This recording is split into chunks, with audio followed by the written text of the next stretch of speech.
দেহানিক্কে পানাঙ্গাতিং, কখন আমার দেহ নিক্ষেপিত হবে, অর্থাৎ মৃত্যু কখন হবে সেটাও বলা যায় না, এবং মৃত্যুর পর গতি কোথায় সেটাও বলা যায় না, জানি না।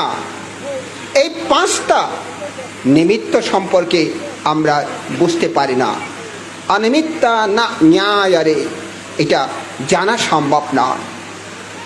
হ্যাঁ, কেউ যদি প্রতিটি মুহূর্তে মৃত্যু সম্পর্কে চিন্তা করে, প্রতিটি মুহূর্তে মৃত্যু আমার হবেই হবে এইরূপ যদি চিন্তা করে, মৃত্যু কোথায় আমাকে নিজেকে নিজে যদি দেখি, নিশ্চয়ই তার পক্ষে সম্ভব এই পাঁচটি নিমিত্ত জানা। অন্তত পক্ষে পাঁচটি নিমিত্ত না জানলেও গতি নিমিত্ত জানা সম্ভব হয়। মানুষের এত শক্তি আছে, এটা আমাদের অন্তত পক্ষে জানা উচিত। মৃত্যু তো হবে, তো হতেই হবে, তো তাহলে গতিটা আগে আমাকে ঠিক করতে হবে, কারণ একটা না একটা গতি তো হবেই হবে। গতি না হয়ে কখনো ছাড়বে না আমাকে, গতি হবে। অতএব আমি গতিটাকে কি করব?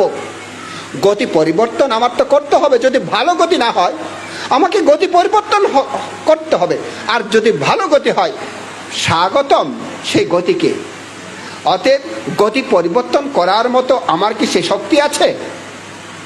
আমার কি সে জ্ঞান আছে? আমার কি সে প্রজ্ঞা আছে? হ্যাঁ, সে জ্ঞান এখন আমার হয়নি, সেই প্রজ্ঞা আমার এখন হয়নি, কিন্তু সময়টা আছে, এখনো সময় আছে। তো এই এখনো আমার সময় আছে, কতক্ষণ আছে জানি না বটে। এই কারণে এখন থেকে আমি শুরু করে দেব, যাতে আমি গতিটাকে পরিবর্তন করতে পারি। যদি ভালো গতি না হয় পরিবর্তন করতে পারি। এটাই প্রচেষ্টা করার জন্য আমরা মৃত্যু বাসরে আসি, অনিত্য সবাই আসি। বিভিন্ন ধরনের কথাবার্তা বলে সময় কাটানোর জন্য নয়, অন্তত পক্ষে বিবেকে তাড়িত করার জন্য আমরা এই অনিত্য সভাতে উপস্থিত হওয়া। চিন্তা করা নিজেকে, আমি প্রস্তুত আছে কি? মরব তো মরব, প্রস্তুত আছে কি? যেই মানুষ এমনতর জ্ঞান রাখে, তিনি মৃত্যুর জন্য প্রস্তুত থাকে সদা সর্বদা। আমরা হয়তো বলি তিনি মৃত্যু বরণ করেছে, আসলে কেউ মৃত্যু বরণ করে না।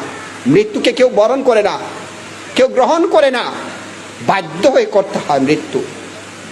হ্যাঁ, কেউ যদি বলে তোমার মৃত্যুর পর তুমি স্বর্গে যাবে, এখন মরে যাও, বলুন তো আপনি মরবেন? হ্যাঁ, তোমাকে কেটে ফেলবো, কিন্তু আমি নিশ্চিত করছি তুমি মরার পরে স্বর্গে যাবে। কেউ কি মরবে রাজি আছে? কেউ রাজি থাকবে না। স্বর্গে যেতে হলে মরতে রাজি নয়। স্বর্গে যেতে ভালো, কিন্তু মরতে রাজি নয়। এই যেটা নিম রাজি, সেটাও আমাদের করতে হয়, হতে হয়। এই কারণে যেটা হতে হয় স্বভাব ধর্মতাকে জানার জন্য, বরণ করে নেবার জন্য শক্তি আয়ত্ত করতে হয়। তাই বুদ্ধ কতদিন আগে বরণ করেছিলেন? 3 মাস আগে তিনি বরণ করেছিলেন মৃত্যুটাকে, তাই নয় কি? মুগলায়ন মানতে একেবারে টুকরো টুকরো হবার পরেও বুদ্ধের কাছে মৃত্যু যাবার জন্য প্রার্থনা করেছিলেন, নয় কি? বুদ্ধ ভগবান, আমি পরিনির্বাপিত হব। সারিপুত্র ভান্তে মৃত্যুর জন্য প্রার্থনা করেছিলেন, ভগবান বুদ্ধের কাছে বিদায় নিয়েছিলেন, আমি আমার জন্ম প্রকোষ্ঠে পরিনির্বাপিত হব, অর্থাৎ মৃত্যু হব। তারাই বরণ করেছিলেন, আমরা বরণ করতে পারি না। তবু আমরা বরণ কেন বলি? তাকে সম্মান করে।